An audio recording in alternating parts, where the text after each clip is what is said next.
Oh, it says you're offline. Yeah, I had to restart. Oh, okay. Is it better now?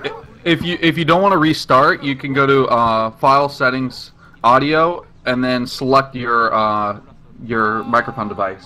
Yeah, I think I got that down. And it'll detect it. Because I used to always close and open it up because I thought it was like a glitch or something. Okay. Yeah. Is it better now? Let me see real quick. Gotta put your stream's loading up right now. How far do you have the microphone away from you? It usually doesn't make a big deal. Like it whether it's a foot or a couple inches. It detects your voice pretty good compared to everything else. Still loading up your stream. Let me see. I think I gotta refresh this page. Oh, the people are saying they can hear you though. Oh, that's good. Oh,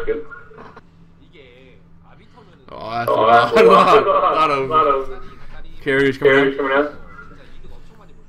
I didn't expect to actually see the carrier switch coming in. Oh, people are saying they can hear you though. I'm gonna leave TeamSpeak real quick. User disconnected from your channel. Alright, thanks for letting me know that my microphone wasn't actually working. I actually didn't even know that wasn't really working at all. So we're gonna see a carrier switch coming in right now.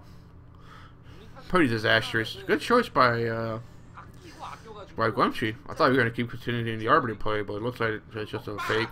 And we have the comfortable half map control on his side of the map. And Carrier's just doing a lot of damage right now. I mean, I don't know if Sharp can contend with this. There's a lot of Goliaths, but we didn't really get to see the army, the upgrades right now. There's Storm coming in, so if the Storm could land a couple of those tanks, that'd be pretty disastrous. Currently, the only thing that's really stopping Guemchi from here is the high tank count. We're gonna see Guemchi move to the bottom of the map. We're gonna see Sharp moving in to counteract it. We're gonna see Storm. Oh, good Storm coming out right there. Oh, that's a lot of Dragoons coming out. Another good Storm coming out right there. Not really hitting the tank though, but at least softening up the Goliaths. More Goliath versus Carrier action coming in. That's a lot of interceptors right now. And looks. Oh, is that Carrier going to go down? Oh, you lose the Carrier there, but I mean, we already lost a lot of Goliaths for that. So we're going to still soon to see that long, prolonged Carrier versus Goliath battle. Micro. Both players need to macro up to supplement that. We're going to see. Guemchi's going to take the aggressive 12 o'clock expansion. He should be able to defend it. I don't think Sharp is any position to scout that right now. I don't think or notice of any mines or anything of that nature. We're going to see the 5th base, or at least the 6th base, going down here for Sharp. There's no army or nothing in place to defend that adequately. Oh, there's the Vulture's going to scout it, but he's going to be deterred by all those cannons right there. 2 more cannons are going to be built to ensure the safety of that 12 o'clock. We're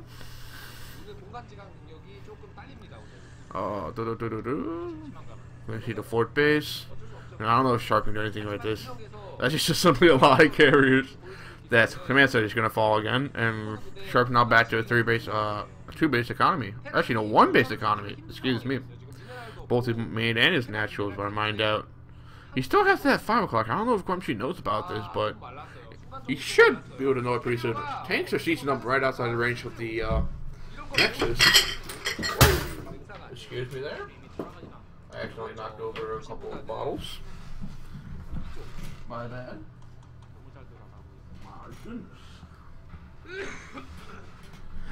And we're going to see more Dragoons and Sellers rally across the map here to supplant the carriers.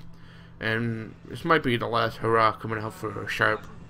Because he doesn't have any economy at any moment to deal with this, the comfortable 7-base economy coming out for Guemchi. We're going to see tanks and Goliath move across the map to counteract it. Oh, that was a good storm. That is actually a fantastic storm coming out for Guemchi. I don't know how that Templar is still alive, though. If anyone past 20 tanks right there to be alive.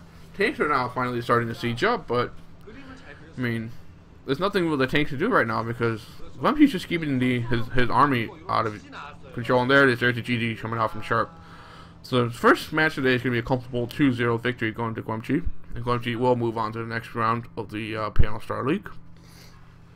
And I need to really actually play around with my microphone because I think I'm still getting too much of a feedback or what it is for those fancy microphone terms. User entered your channel. Still broken? Hello. Yo. Sorry, guys. User there. disconnected from your channel.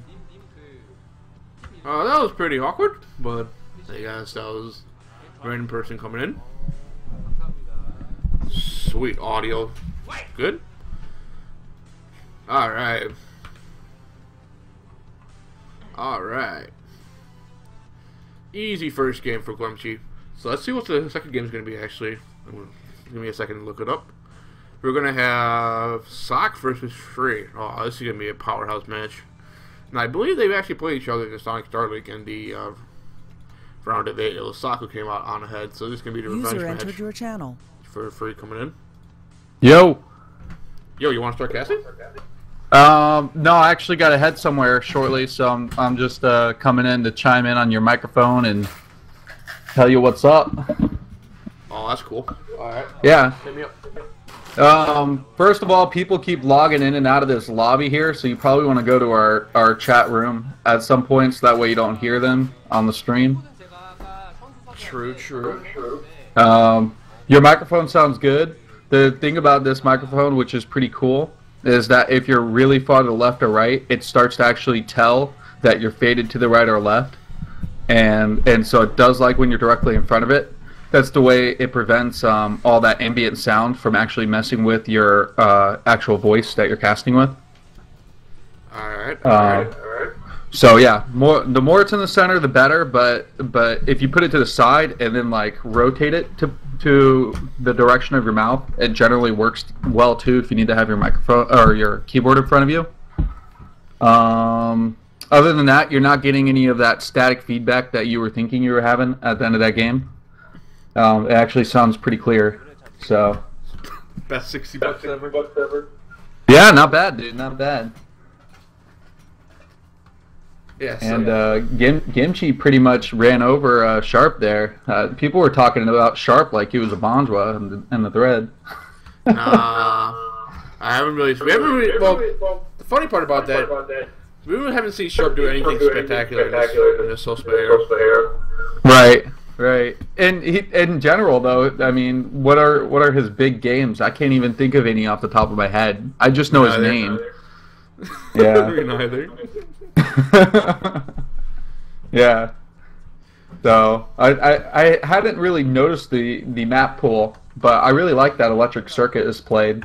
That's one of maybe because I'm a programmer and so it's nerdy, but I like the way the map looks because it's like a microchip.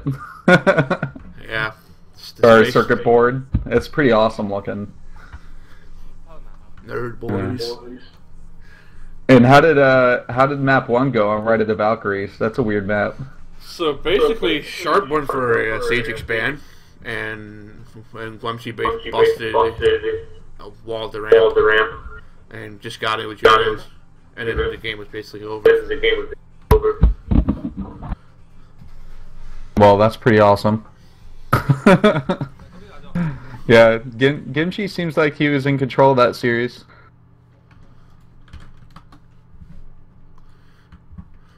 Yeah, so it looks like we're gonna start check out the replays. Okay, well, it's not the replays. We're gonna have Slack versus Free, or is it Pure versus Larva? I really don't know. It's Sack versus Free should be next. I don't know if they're following in the order of the Team Liquid page. No, it's gonna be Larva versus Pure. Man, they're saving the best for last, aren't they? That's the good part. I mean, you think about the best current PVTer in the world versus the SSL 10 winner. There's a lot on his plate because a lot of people are trying to take Sack down a level because of his path to the finals. So I think between that and then Mind versus Last, where you're looking at SSL 10 runner-up versus the KSL winner. This tournament's stacked. Then we got Zero versus Hero, which is the revenge of the third place map for Exactly. The bronze battle. The Bronze Leaguers. The Bronze Leaguers. That would be a sick league right there. And it's like all the people who are Konged up. That's not even good enough to be a Kong. That's like the Kong of the Kongs. Looks like we're gonna get started actually, right?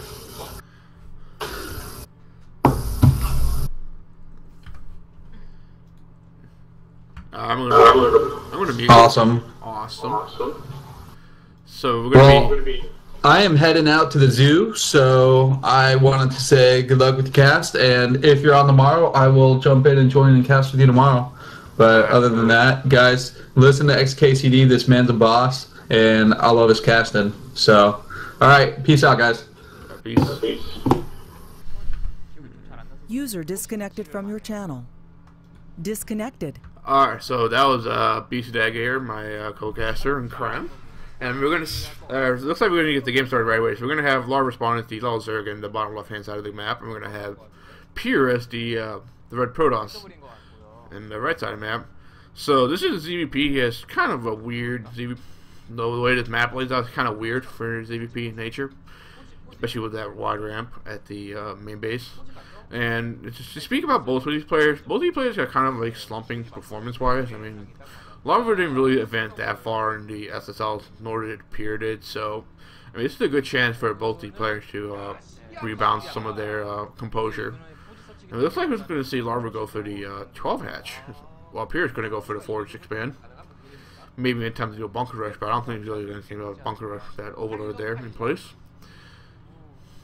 I don't even know if Pier needs to scout this early. I mean, Pier's going to scout early, but he's going to see that spawning pool drop down, so he can go for the Nexus first before the cannon, or even he can even go for the Nexus gateway and then the cannon, because that's pretty how safe 12 hatch can be with regard to the Protoss play. So we're going to see the Nexus go down for Pier. We're going to see a gateway coming down pretty soon. This is, I guess you could say, the proper respawn. There is the Overlord at the natural, though, so the Overlord will be able to see any of the wall being built while in progress. The probe is still alive at the natural, and I don't know if he's going to try to go for a cheeky cannon rush, or at least try to fake a cannon rush with pylons or whatnot. We're going to see gas go down for Larva. This is actually pretty interesting. We're going to see the a little bit earlier gas than normal, while Larva's going to try to get a third base up. I don't know if he can be able to successfully get a third base up. And it looks like he is going to be sending out another drone, actually, so he can actually get that third up. That probe being way too annoying. Ooh, what is going on? This is interesting. We're going to see a third hatchery come up at the natural, and we're going to see gas down already. There's no third being taken. Is this a 4 base before layer kind of build? 4 hatchery before layer kind of thing? There is the first cannon and coming out now. We should see the Zealot coming out pretty soon, but this is quite intriguing. There are 2 Zerglings out. One's going to be chasing the probe. And Pierre's going to see that hatchery at the natural. This might just be a really aggressive Muta opening coming out for Larva. I can't really say at this moment. I've never seen this before on this map. It looks like the probe is going to go down to just a single Zergling, which is pretty sloppy from Pier to lose that probe that early on. And we're still going to see no third base coming out from Larva. It's just a 2 base 3 hatchery build. Okay then. They're going to see the second gas be taken down for Pier. And I think what Pier's best option is just to play standard here to get that starport out. Because CT is like a mutalist style of play. There is no second gas though, so this is where I could be wrong on that. But we'll have to see. Because I'm really curious about what Larva's plan here is. There is the first Zealot out now. That's chasing the Zerglings back. And, ooh. Pierre's going to skip right away to... he's going to skip the Stargate, go straight into the Zergling speed. So there's the Spire. Alright, the Spire's now going to go down. And... more Zerglings going to be made right now. And drone's actually going to mine out that the little backdoor mineral patches right there to gain easy access to the third. So second cannon is now being added for Pier at the wall, third cannon. I think he's actually pretty surprised by this build. Oh, he's gonna be nice. They're gonna run by 3 seconds into the main base. Oh, 4, no. 3 seconds was speeding. Gonna be main base. He couldn't scout that. There's no starport tech. He's gonna go straight into the leg speed for Zealots with the +1. So now you should know exactly what's up with oh my goodness. My goodness. Those Zealots are still alive in the main base of Pier. Pier needs to get rid of those pretty soon. And we're going to see the probe shot are going to get into the main base, but that's going to be taken out handily. So Pier's not going to be able to see the Spire pretty soon, anytime soon. Whereas Larva has full knowledge of Pier's build. Pretty unorthodox builds coming out for both players. Still no third base coming out from Larva. This is pretty interesting. He's going to build a precautionary sunken colony there. And we should see Meatless here, and this is going to bite Pier in the butt. Because he's not going to be able to see that Spire. So he's not going to... And he doesn't have any Stargates, so his only defense will be cannons at the moment right now. And we're going to see Larva now take his third double expand. Well, he's not double expand, but double hatchery his third base. So this is actually a pretty calculated build now, I'm thinking about it. I mean... There's no... Where are the Mutalisks? If Larva made Mutalisk right now, the game would be over.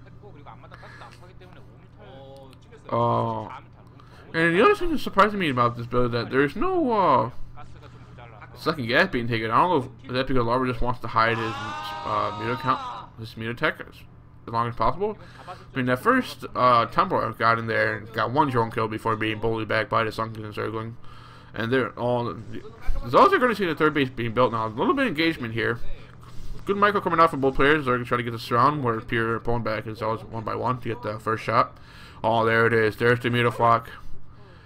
Oh, he's not going to be scouted. Oh, the Dark Templar still lose, but this is actually a huge problem for Pier. Pier has no Corsairs. The only thing he has is cannons. He's got to cannon up everything. Oh, there's going to be...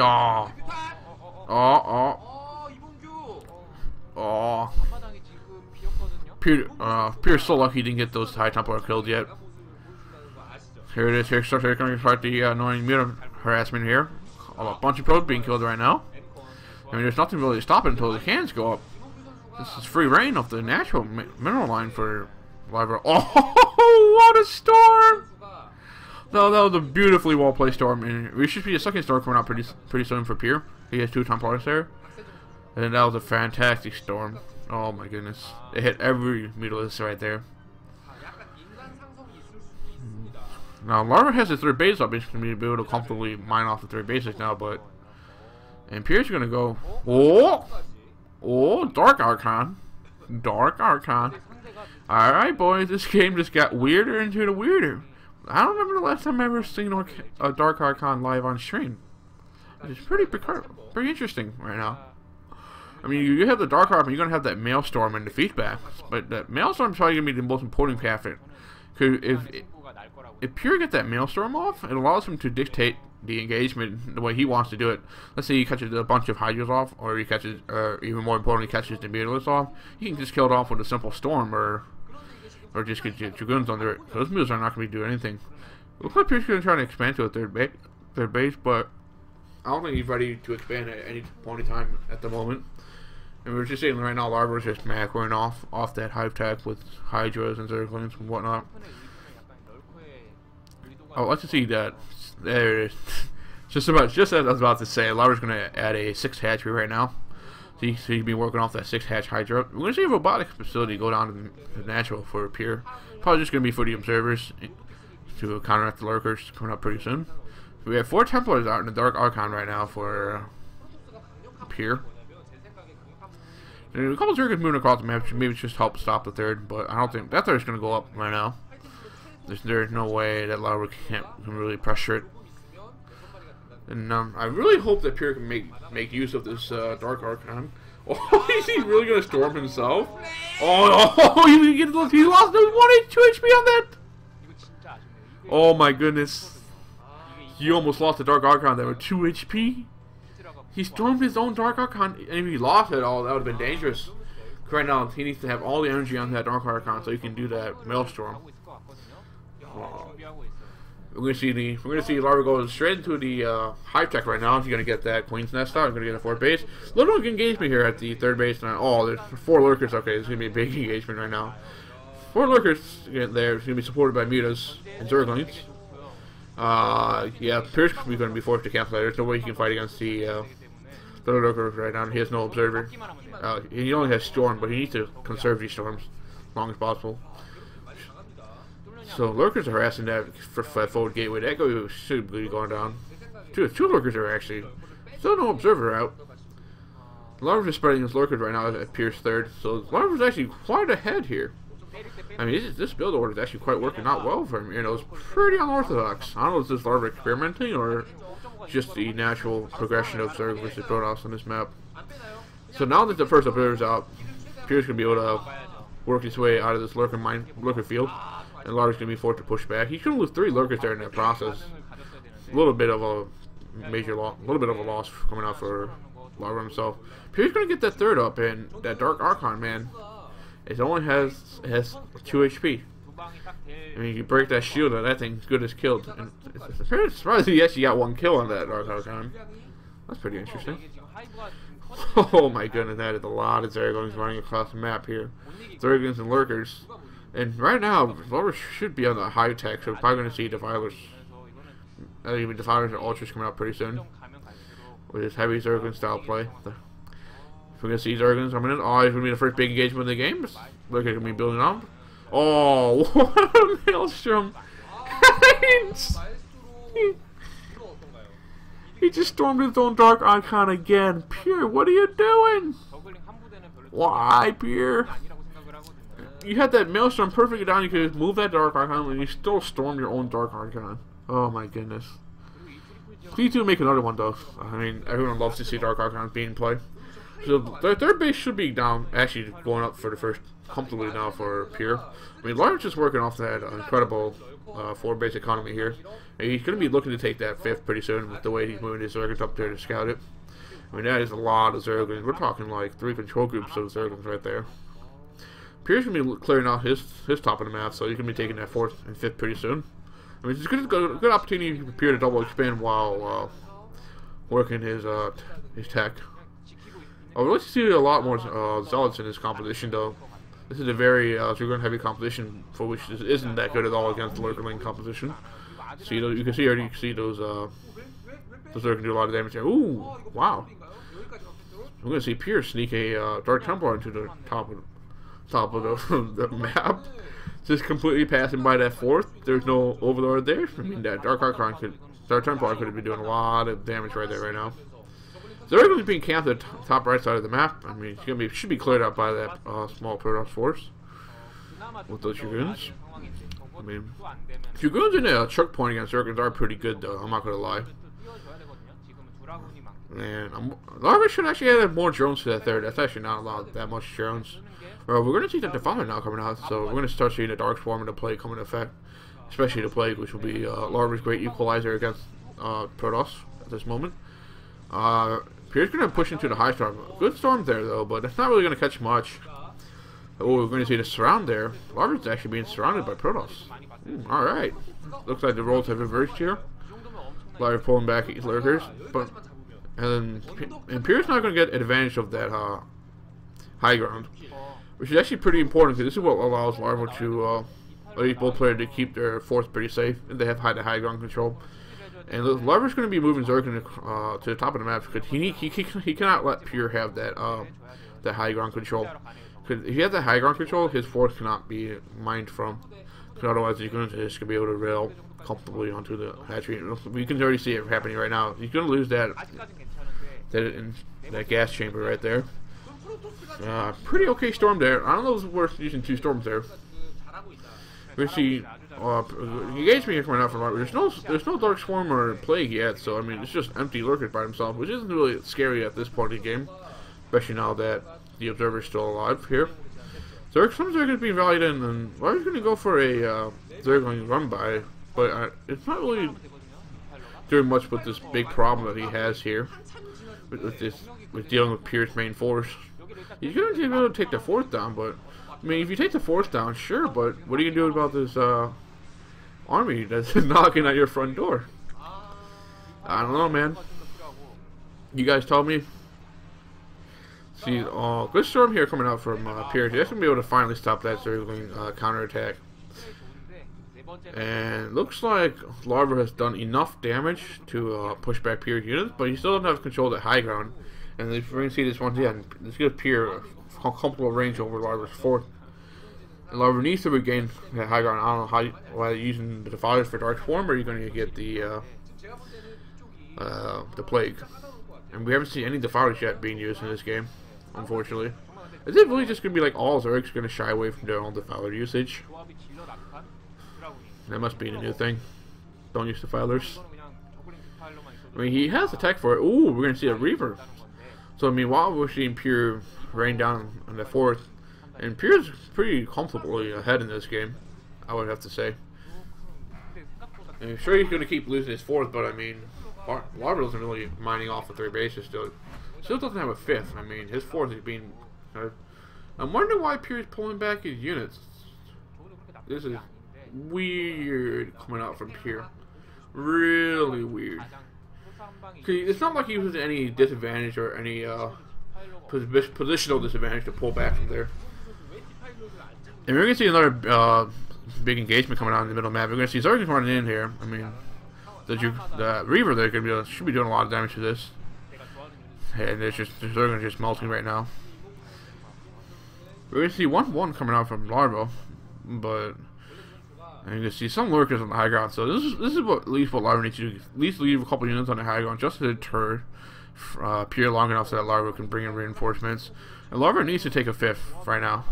I mean, we're already going to see Pure take a fourth at top right instead of that that lowered fourth location. Still no Defilers yet, man. Did Larva forget? Oh, there's 2. Oh, there we go. Alright, we're going to see the Defilers now. Oh, looks like Pure think he can finish the game here. We're going to see a big engagement with the natural. Zerg is running in. There's the first Dark Swarm here. Oh, good storm coming out. Oh, looks like all the Zerg are melting. I think it's going to be GG right here. It doesn't seem like Larva has anything to counteract this. Yeah, this is GG. Pierce army force is simply too strong here. Protoss, Imba. Both Defilers now dying. Larva's going to lose his natural hatchery. There are more Zerglings and Slarkers being rallied in, but it's not really going to do much here. He already lost a natural. I mean, maybe, but Larva's going to be playing at a significant disadvantage if he keeps playing on. He's going to lose the maybe lose the high gen. There's still a couple more Zerglings, but I mean, if you send Zerglings in packs of 6, it's not going to do much against this. Weird storm being thrown out by Pierre, not really hitting anything, even though all those Zerglings died regardless. Another Dark Swarm being put in at an odd location. Probably just a misclick from coming out from Larva. I mean, Pierre should be working his way into the main base of Larva. Looks like he can do that right now. He's going to be sending a couple units up there. There it is. There's the GG coming out from Larva. So game. Alright. A little bit unexpected. I was hoping that Larva would take that for game 1. It seemed like Larva had at least was ahead in the mid game until Pierce started utilizing that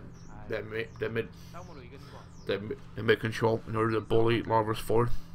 Larva really could never really go cover for that, and especially with his heavy Zergling style of play on that map. It can work because the map is pretty open, but you still need to have a lot more lurkers than that in order to control your space. And we didn't really get to see the Hive Tech come into play until it was basically too late for that. Looks like we're just going to start right into the third game. It's going to be on Electric Circuit. And, I think we're going to see a really nice another macro game coming out from both players here.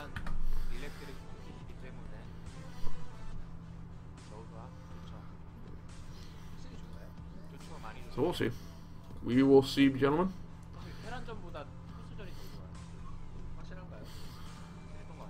We will see. Thanks to everyone who came in just to watch this cast. Very exciting StarCraft being played here right now.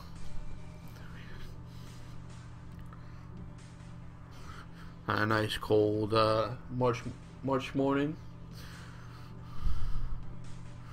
And we are going to hope we're going to get started pretty soon on the second match, which will be Electric Circuit. Which I would have to give the favor to Zerg here on this map, only because of that inner third base. This is very comfortable for other players. Unfortunately, I can't read Korean, so I have no idea what they're saying. But what's really nice though to see that Soulkey's actually casting some Brood War with piano. The Wujing boys back in action. Good old Wujing. Here it is. Alright. This is the Piano Star League, Game 2 of Lava vs. Pure. I'm Amazingxkcd.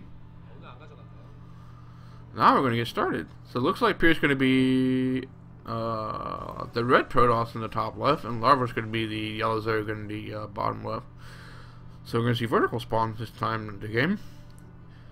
And basically what Larva needs to do is, I guess, work... I don't know. We'll see what both players have to offer this game. Larva with the one game disadvantage.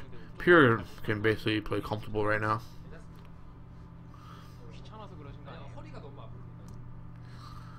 Nothing too exciting happening at the moment.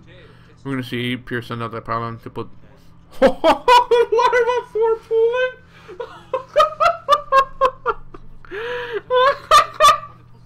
He's 4 pooling. Holy shit! Larva's fucking 4 pooling. If this works, I mean, the best part about the Overlord scout in the right direction. And if Pure doesn't scout this anytime soon. Larva's actually 4 pooling. I can't believe this. This is the most balls to the walls build order you can think of right now in this scenario. You would think that one game being down, you would want to play it safe, so at least you have some chance to keep playing. But Larva's just going, no, I'm just going to go 4 pool all the way. And he's going to send that drone there. It looks like he's going to send that drone to the correct location. Well, there it is. There's the first 6 signals coming out. I mean, Piano has nothing. Sorry, Pure has nothing. Oh my goodness. Pure's actually gonna... If Pure builds the Nexus, this is over. This is over. You're gonna build a Forge, but... This is over. And the funny part about that is Pure's gonna think that Larva did a 12 hash with the timing of that drone scout. I mean, what Pure needs to do right now is build a pilot inside his main base. He's not even doing that. He doesn't even expect the 4 pool to come in. And how are you gonna build a Nexus? Oh my god, that drone came in, sold that 12 hatch fake perfectly. There's no defensive units coming out for Pure. Nothing. This is GG. GG. GG. That 4 pool, beautifully executed. With that first drone scout, selling that 12 hatch. I mean, Pure thought that was a 12 hatch right there. The way that drone came in at that timing. Oh my goodness. That balls to the walls build order Larva worked out for him. I can't believe it. I can't believe this is actually happening. Alright, now let's go. Game 3, boys. It'll be the first time we're going to see Circuit Breaker being played today.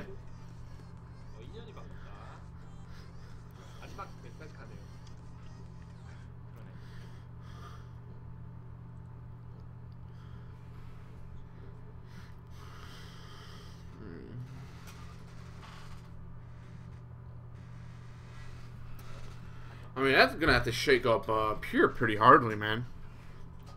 You think your opponent's gonna be doing another 12 hatch, and you're just like, you'd be like, it's either gonna be, you're gonna be smart, you're gonna build a Nexus right after you Forge, you know, go for that go for that very sleek build order, and then a few seconds after that, 6 are gonna show up in your natural, and it's like, what up now? Woo! Here we are in Circuit Breaker. Alright, it's gonna be the same colors as last game, same spawn location. This is game 3 of Pure versus Larva and the Piano Star League. Pure's going to be the spawn in the top left of the red Protoss. And we're going to have Larva as the yellow Zerg once again in the bottom left. So Larva made a drone this time. So it's not going to be another 4 pool. That would be hilarious. Larva did 2 4 pools in a row. It would be genius. So it looks like Larva's not going to do that this time around. I'm wondering if Pierre's going to play a little bit more safer this time. I mean, you get forward pull, your mind gets shaken. You'll be thinking, oh my goodness, what did I do this game? Do I play it safe or do I play risky? He is going to get that scout off this time. So that forward pull basically forced Pierre to scout with his probe. He didn't scout at all last game because he thought he could be playing it safe or play it risky. Well, not really either of those, but nevertheless. We're going to see Larva put down a spawning pool, so it looks like there's going to be an overpool coming out from Larva. There it is, there's that overpool. Joan doing a little bit, trying to do a little bit of harassment, but being bullied out by that Joan right there. Oh. Pierre not really doing much with his probe micro, unfortunately. He needs to work on that probe micro. But he's still stopping that one drone from mining, so yes, that could be a good trade-off. We're going to see the forge come down pretty soon, and there should be 2 cannons following up that. Pretty standard for both players. Jones going to try to put a hatchery down to natural. The longer Pierre can delay that hatchery, the better it's going to be. He's going to go straight up for... who's going to win? Who's going to win? Who's going to win? 1 HP! Pierre wins with 1 HP! The epic battle of Joan versus Probe. Probe wins. Oh, there it is. There's the pylon block. This is going to be so annoying for Harvard to deal with. He can have to build his 3rd hatchery earlier now. And he still can't kill off that probe. Pierre's probe micro is doing pretty good now. I can't believe that probe survived this 1 HP only. Alright, he's going to cancel it now. Alright. Oh, Larry's doing the same thing he did first game with that hatchery placement. That weird ZVP thing we were talking about once again. What we're probably going to see again is we're going to see that heavily Zergling style of play. That seems like what this kind of build order favors. That lots of Zerglings, little lurkers, and basically use your Zerglings as your drive-by machines. Where you want to keep the Protoss player honest with all your Zergling counterattacks.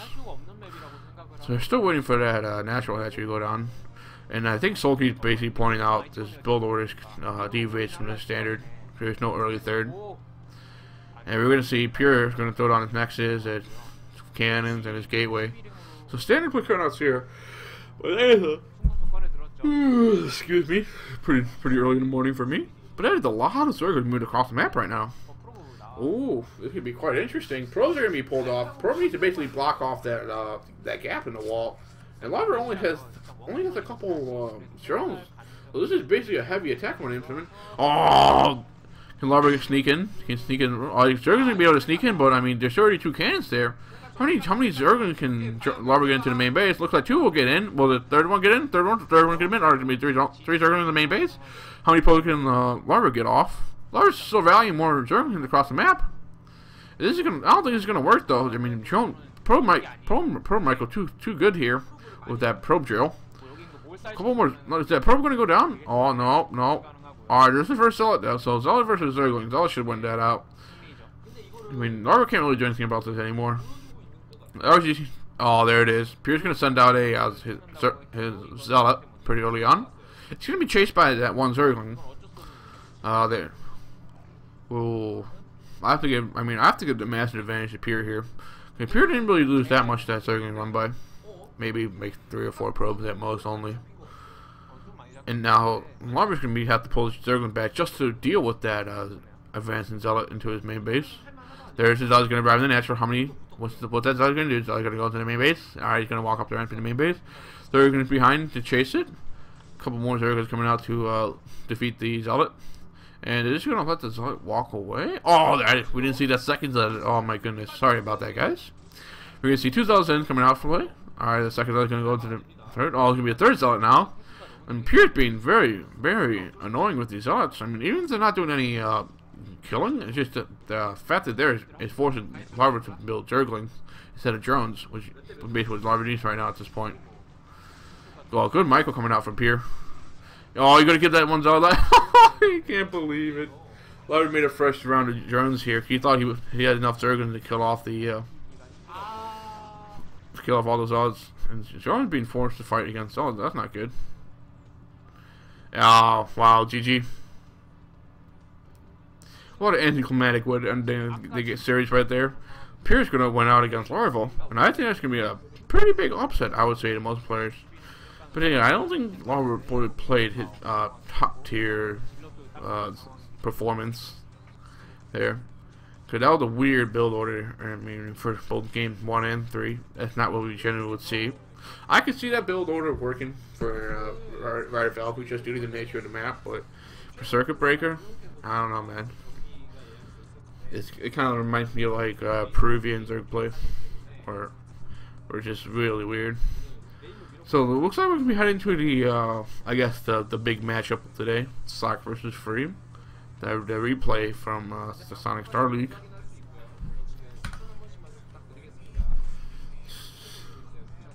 Damn.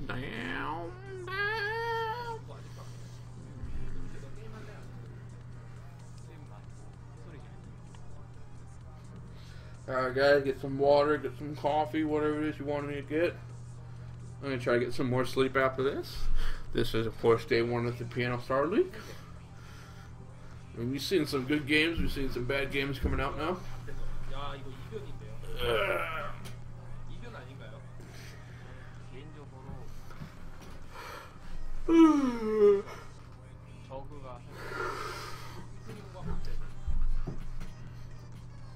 Excuse me while I take a little break from the microphone, at least from the casting here.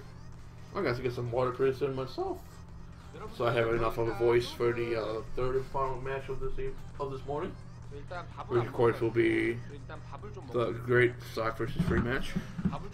You have the SSL finalists versus one of the 6 Dragoons.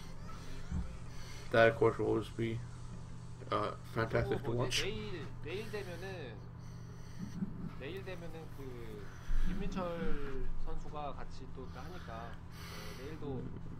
내일도 같이 놀다가 같이 해설할 거니까 저희 집에서 이제 동고동락 할 거거든요.